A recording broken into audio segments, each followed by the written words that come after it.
Hi friends, welcome to golden சமையல். இன்றைக்கி நம்ம கோதுமை அவல் தோசை எப்படி செய்கிறதுன்னு பார்க்கலாம். அதுக்கு தேவையான பொருட்கள்லாம் நான் எடுத்து வச்சுருக்கேன். என்னென்னு பார்க்கலாம். ஃபஸ்ட்டு வந்து ஒரு கப்பு அவல். நான் வந்து இன்றைக்கி இந்த கப்பால் அவல் எடுத்துருக்கிறேன். அந்த கப்பு வந்து எந்த கப்பால் அளக்குறீங்களோ அந்த கப்புக்கு வந்து 2 கப்பு கோதுமாவும் நமக்கு தேவைப்படும். ஆனால் முதலையே வந்து இந்த அவலை வந்து 20 நிமிஷத்துக்கு முன்னாடியே நீங்கள் ஊற வச்சுருந்துங்க. எப்போ செய்கிறீங்களோ அதுக்கு 20 நிமிஷத்துக்கு முன்னாடியே ஊற வச்சுருங்க. அதே பிறகு நம்ம காய்கறிகள் வந்து கொஞ்சம் போடலாம்.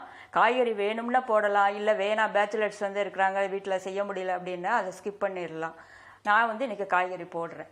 இன்றைக்கி வந்து முட்டைக்கோசு, முள்ளங்கி, வெங்காயம், கொஞ்சோண்டு பச்சை மிளகாய் ஆட் பண்ணுறேன். கலருக்காக கொஞ்சம் மஞ்சள் தூள், கரம் மசாலா வந்து வாசனைக்காக வேணா நீங்கள் சேர்த்துக்கலாம், இல்லைன்னா விட்டுடலாம். மிளகு, ஜீரகம், உப்பு தேவையான அளவு இவ்வளோதாங்க. இப்போ எப்படி வந்து கலந்து நம்ம தோசை சுடுறதுன்னு நான் காமிக்கிறேன் உங்களுக்கு. இப்போ வந்து நம்ம இந்த பொடிகள் எல்லாம் முதல்ல வந்து சேர்த்துக்கலாம். கரம் மசாலா, பெப்பரு, ஜீரகம், மஞ்சள் தூள். அடுத்தது வந்து காய்கறிகள் ஒன்றா நான் சேர்க்குறேன். முட்டைக்கோசு, முள்ளங்கி, அப்புறம் வெங்காயம், கொஞ்சோண்டு பச்சை மிளகாய். இப்போ அவலை வந்து தண்ணியெல்லாம் வடிச்சிட்டு அவலை வந்து நம்ம சேர்த்துறணும் இதில்.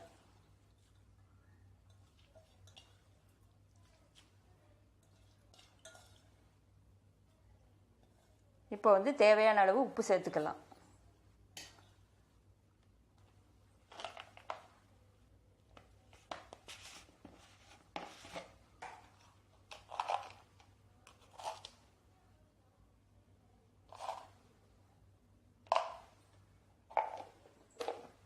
இப்போ எல்லாத்தையும் வந்து நம்ம நல்லா கலந்து விட்டுக்கிறணும். முதல்ல கலந்து விட்டுட்டு அப்புறம் தேவையான அளவு தண்ணி வந்து நம்ம சேர்த்துக்கிறணும்.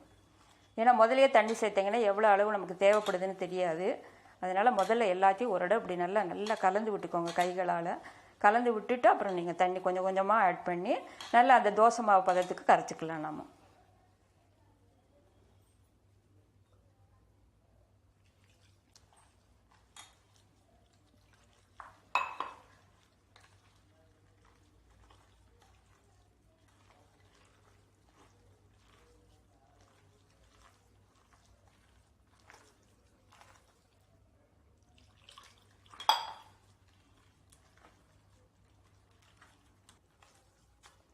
இது வந்து ஒரு 20 நிமிஷத்துக்குள்ளே செய்யக்கூடிய ஒரு எளிமையான டிஃபனுங்க. உங்கள் வீட்டில் வந்து மாவு இல்லை, வெள்ளை தோசையே நம்ம சாப்பிட்டுக்கிட்டு இருக்கோம் அப்படின்னு சொல்கிறதுக்கு பதிலாக நம்ம வந்து ஒரு மாறுதலாக இது வந்து குழந்தைங்களுக்கும் செஞ்சு கொடுக்கலாம், நம்ம பெரியவங்களும் சாப்பிடலாம். அதனால் இது வந்து ஒரு நல்ல வந்து ஒரு யூஸ்ஃபுல்லான டிஃபனாக உங்களுக்கு இருக்கும். சீக்கிரமாக ஒரு 20 நிமிஷத்துக்குள்ளே நீங்கள் செஞ்சிடலாம். பேச்சுலர்ஸ் கூட நீங்கள் வந்து செய்யலாம். இது வந்து எளிமையான முறையில் செய்யக்கூடிய ஒரு டிஃபன். இப்போ வந்து பாருங்கள், தோசை மாவு பதத்துக்கு நல்லா கரைச்சி வச்சாச்சுங்க. இதுதான் கரெக்டான பதம். இப்போ நம்ம வந்து தோசை வார்க்கிறதுக்கு கரெக்டாக இருக்கும். உப்பு வேணும்னா நீங்கள் இந்த டயத்தில் வந்து செக் பண்ணிவிட்டு உப்பு போட்டுக்கோங்க. மாவு ரெடி ஆயிடுச்சுங்க. இப்போ நம்ம தோசை சுடலாம்.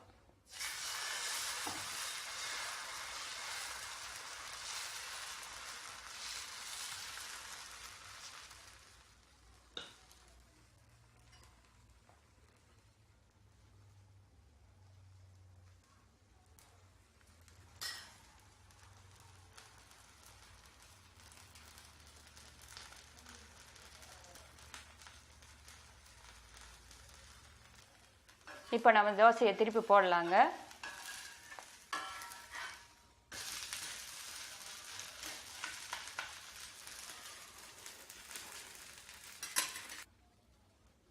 இப்போ தோசை ரெடி ஆயிடுச்சுங்க. நான் எடுத்து இதில் வைக்கிறேங்க. இப்போ பாருங்கள், எளிமையான முறையில் இது ஈஸியாக செய்யக்கூடிய டிஷ்ஷுங்க. இந்த வீடியோ உங்களுக்கு வந்து ரொம்ப பிடிச்சிருந்தா ஷேர் பண்ணுங்கள், லைக் பண்ணுங்கள், கமெண்ட் பண்ணுங்கள், சப்ஸ்கிரைப் பண்ணுங்கள். நன்றி, வணக்கம்.